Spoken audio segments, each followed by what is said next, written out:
Rap music mogul Jay-Z revealed as an accused rapist in a civil lawsuit initially filed against Sean Diddy Combs.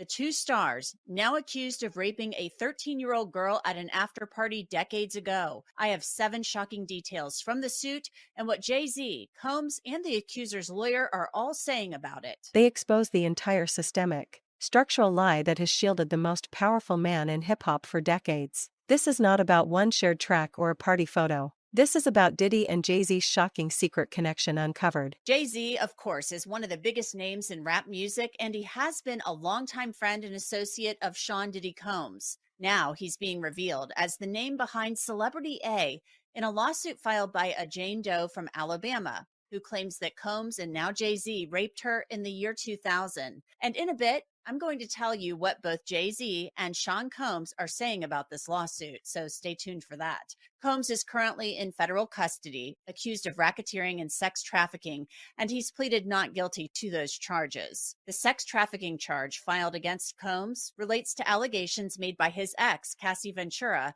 that he forced her to take part in freak-offs, days-long sex acts with male sex workers. Cassie had originally filed a civil lawsuit against Combs in November of 2023.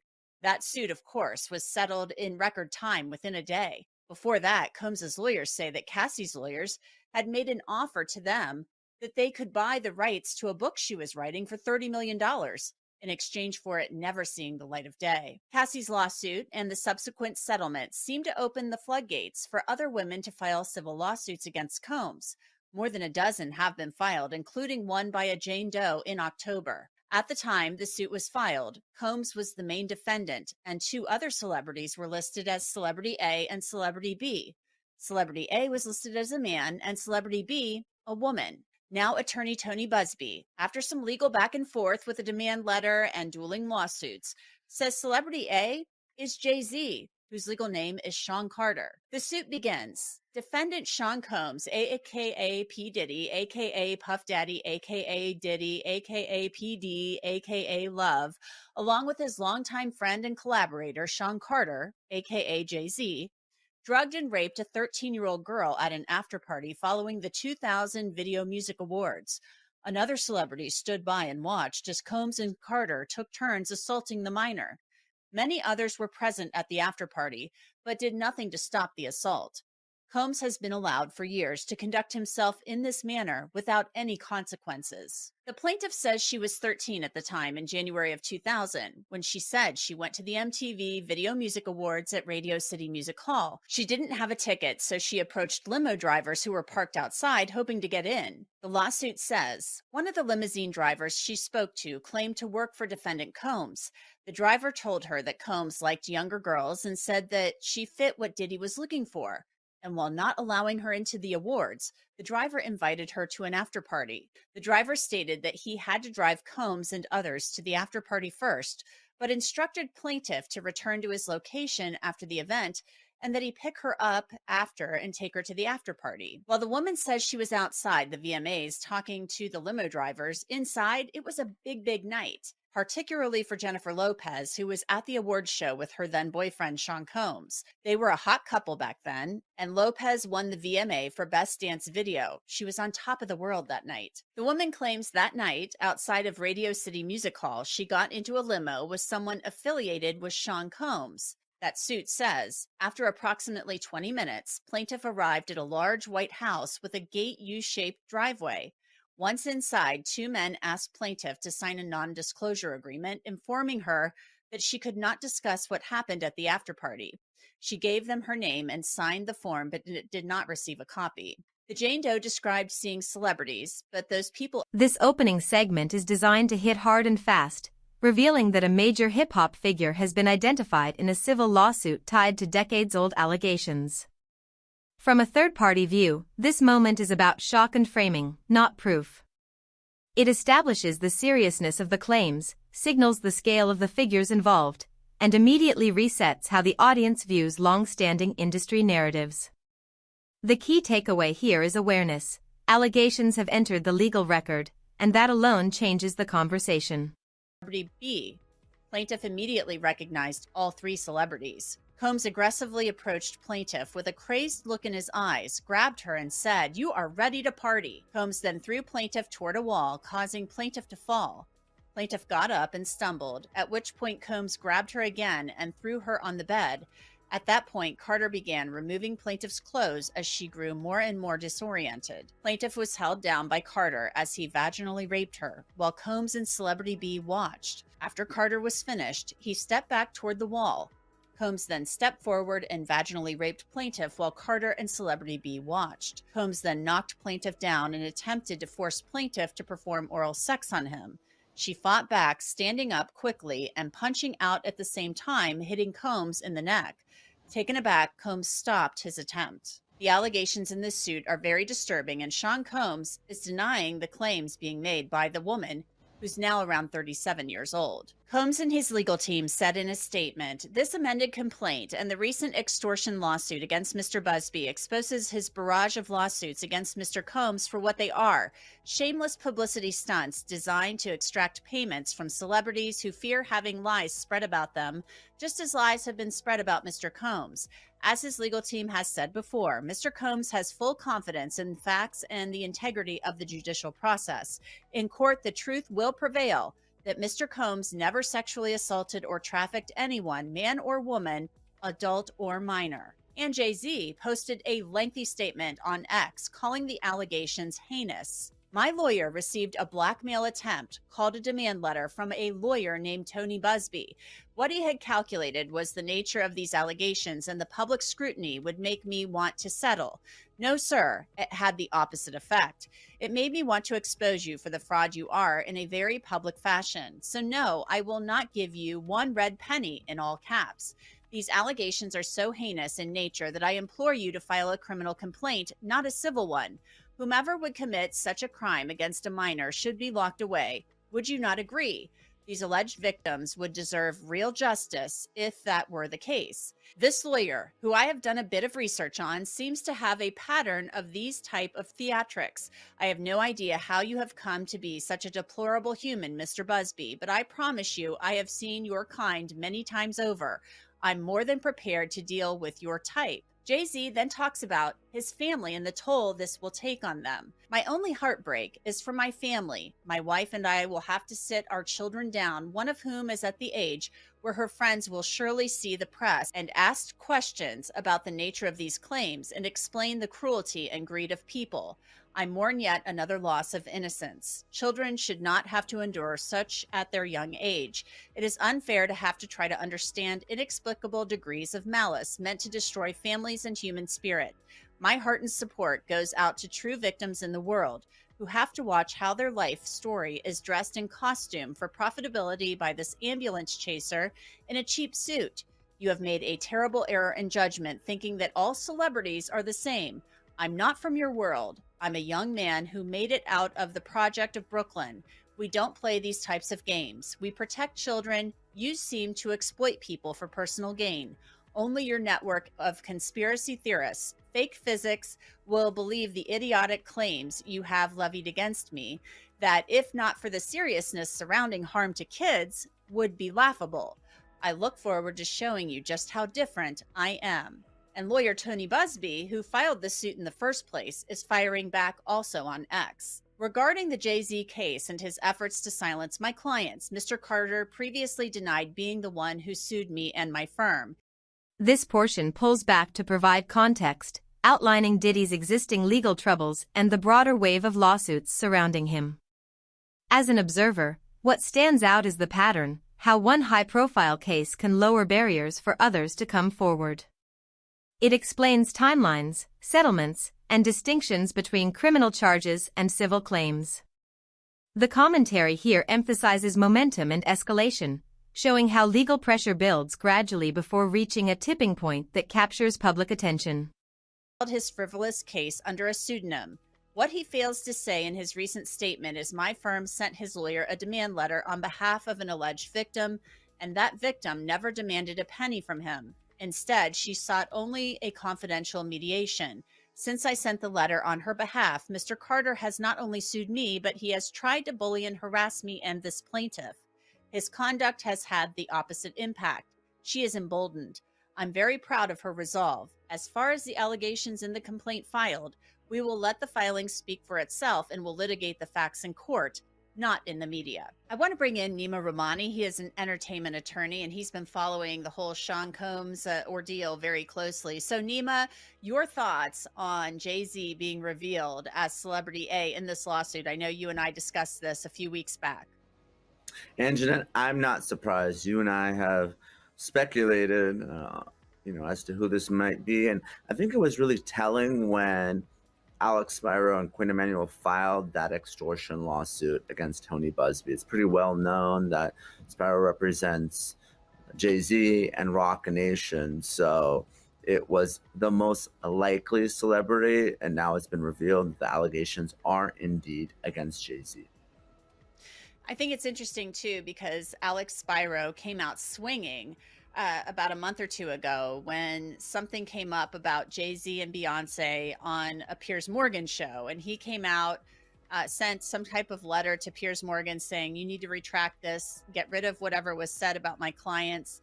And he did it lickety split. And then that was kind of a big red flag that Jay-Z was on the offense, or on the defense and on the offense, trying to play a little bit of both.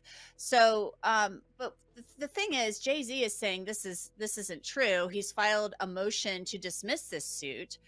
He is not taking this laying down. He is saying, this has emboldened him to not give in and pay one red cent. But this woman is claiming this was Jay-Z and Sean Combs who raped her as a 13-year-old girl. So how do we get to the truth of the matter here?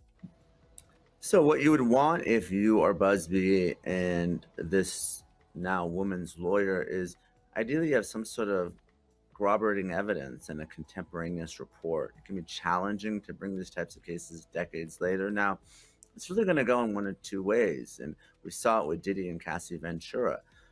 This is either the first of many lawsuits that are going to be filed against Jay-Z, or this is a one-off. We know that it can be Weinstein, it can be Cosby, it can be Epstein. Oftentimes, abusers abuse more than one victim. And I'm not saying any of this is true, but if it is, there may be more than one victim here. And if others do come forward, sometimes it's hard for jurors to believe one victim in a he said, she said type situation. But when victim after victim is telling the same story of physical and sexual violence, that's very hard for jurors to overcome. We still don't know who Celebrity B is. There's been a lot of speculation about that. We don't know who it is. We know it's a woman, and she so far has not been unmasked. Tony Busby has not revealed Celebrity B's identity. What can we take away from that? So Celebrity B, there's a lot of speculation out there. I mean, obviously we know who Diddy was dating at the time. Here, the focus turns to the plaintiff's account, walking through alleged events with specific locations and actions. From a neutral standpoint, this section highlights why details matter in legal filings. They give claims structure and weight. At the same time, an external observer notes that this is still an allegation presented in a complaint, not a ruling. The impact comes from the seriousness of the claims, paired with the understanding that they must be tested through evidence and cross-examination. That Busby is standing behind Jane Doe and the allegations that she made. Yeah, well, so Busby, or certainly somebody from Busby's office, should be meeting with these plaintiffs before bringing claims. I mean, you should always meet with your client before you go charging into court with a claim, but all the more so when they're salacious, provocative, inflammatory claims like the ones in this case. You do have an obligation to make sure there's a good faith basis for proceeding with the claims. You have to make sure there aren't any red flags that would indicate the claim is false or being concocted, just to extort the parties. You have to do some due diligence. And Busby runs a big firm, and he says he has 120 or so, that was the last number I heard, clients who are potentially bringing claims here. So I'm not saying he had to meet personally with her, but certainly somebody at his firm should have. And I don't know if that happened or not. But if they didn't, I would think they had a little explaining to do. And do you think it was overly ambitious for him to tout that he was filing 120 lawsuits against Diddy with these big names attached when really that number was lesser than that? And the only big name that he had added to these various complaints was Sean Carter, aka Jay-Z. Yeah, well, remember what he was doing there, because that press conference and those announcements, those are not part of any court case that goes forward. No jury will ever hear about that. He was trying to generate clients and evidence. So he went public and said, I'm the guy. If you now, having heard what the world has heard about Sean Combs, if you now have a claim against him that you want to pursue, I'm the best position to do it because I'm doing the work. I have all these clients. So if you have a claim or if you have evidence or you know somebody else who is at those parties that there should be claims against, come to my firm and talk to me.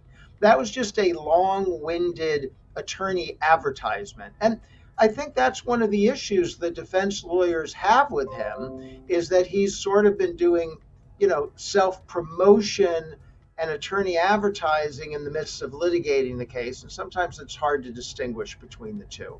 So I don't know how many clients he actually has. You are correct. The number of lawsuits is well under 120.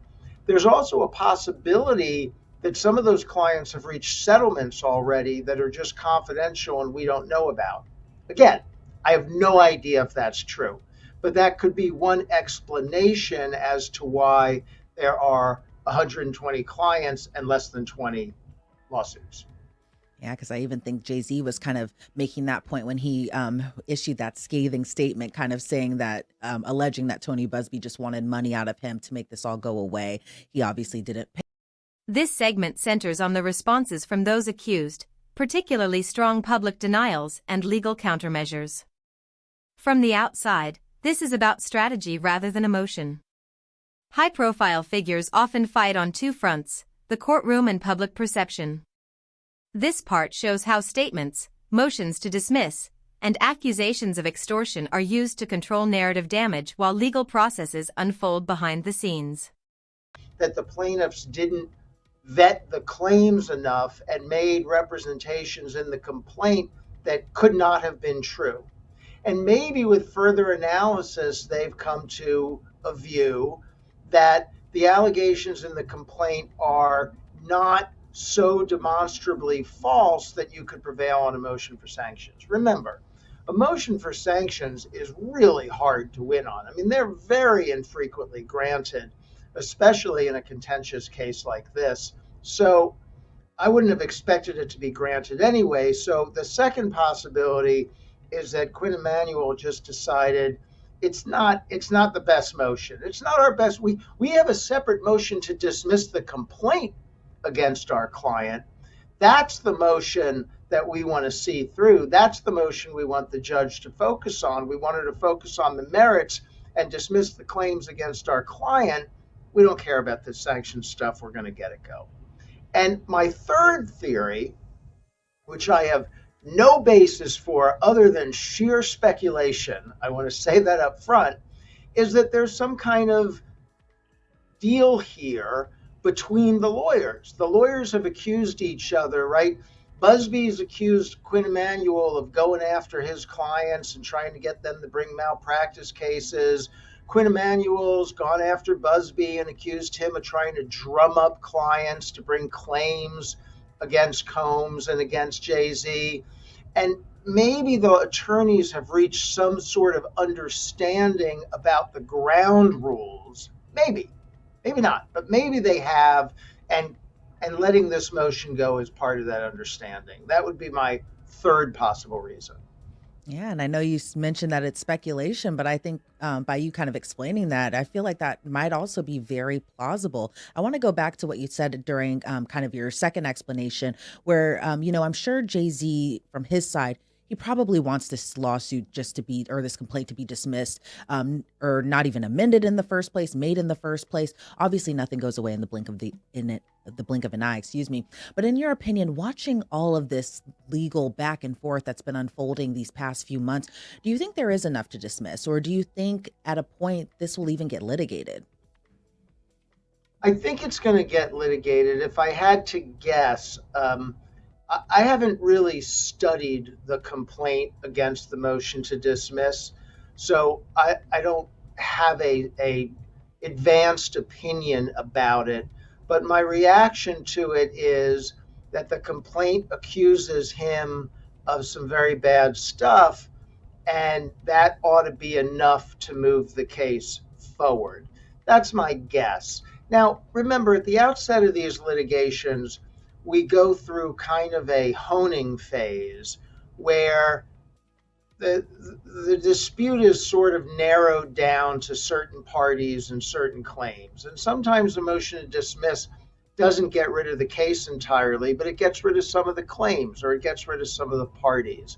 I see today, by way of example, there's a brand new filing dismissing defendant Bad Boy Records LLC. There were separate claims against that company. The final section widens the lens to examine power, silence, and the culture surrounding elite celebrity spaces, alongside expert legal analysis. From a third-party view, this isn't a conclusion, it's a reckoning with how influence complicates accountability. Whether the case advances or fails, its ripple effects are already visible in public trust and industry scrutiny. If this breakdown helped you understand the situation, like the video, subscribe to the channel, and we'll see you in the next video.